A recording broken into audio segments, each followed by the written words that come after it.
last time I was in Australia, the whole ESPN crew flew together. So we rented a car, we pile in, but we had a really hard time getting out of the parking garage, like reading the signs and just knowing which way to go. It was really tough. So when we finally get out, the final step is like one of those you put a ticket in and the gate raises up. It never raised up. So Gilbert finally just gets out of the car and lifts the gate.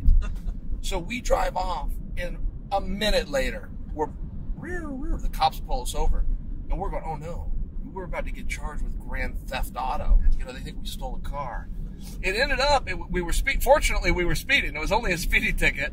But when the cop came up, is this normal? So the cop comes up, before he says, can I have your license, your registration, anything, he says, blowing this. Yeah, it's like a drunk driving test. So you go two ways.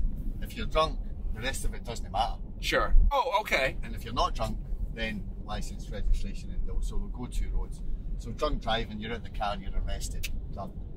Now, we do almost the opposite in America. This isn't a law. This is just a policy. I have never had a drop of alcohol in my life. I've been pulled over 3 times for DUI. Yeah. And I have to do the test. Yeah. But the way our police work, if they accuse you of drunk driving and you're not, anything else you did is forgiven.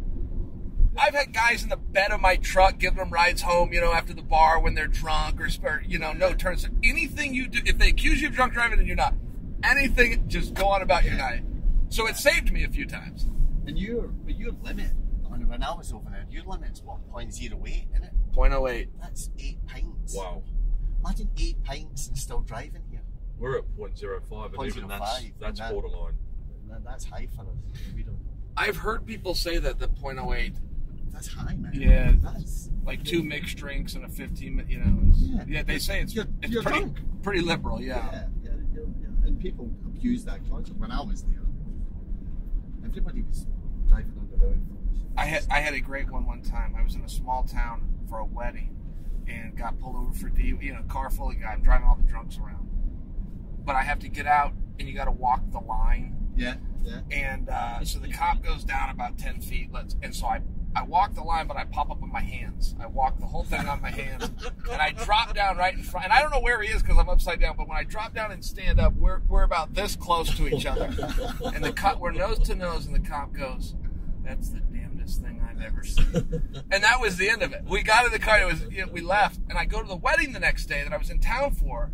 And there was other police officers there, and they were telling that story. Some guy got pulled over last night, and he walked it on his hands. And I overheard him telling it. I never said that was. Oh, you didn't say it? No, I didn't take credit for it. No, that's cool. No, it was just kind of a silly story, but a good story. By the way, so this fight's all about the New Zealand versus Australia. What is the history there? Why, from an athletic standpoint, do those countries not? What's the history? We're tight. Nah, it's a friendly rivalry. Yeah, not like, for example, Australia, England, toxic. England, Scotland, really toxic. Australia, New Zealand, nah, man. It's a friendly rivalry. It's a friendly rivalry. Okay. No, but a rivalry nonetheless. Yeah, it exists. It's real. You definitely want to get up over the Kiwis. But we're almost the Australians are almost the big brother of the Kiwis. We're a bigger country, bigger. So the Kiwis are always out to get us. Yeah. I guess it's the David and Goliath. We're a massive country.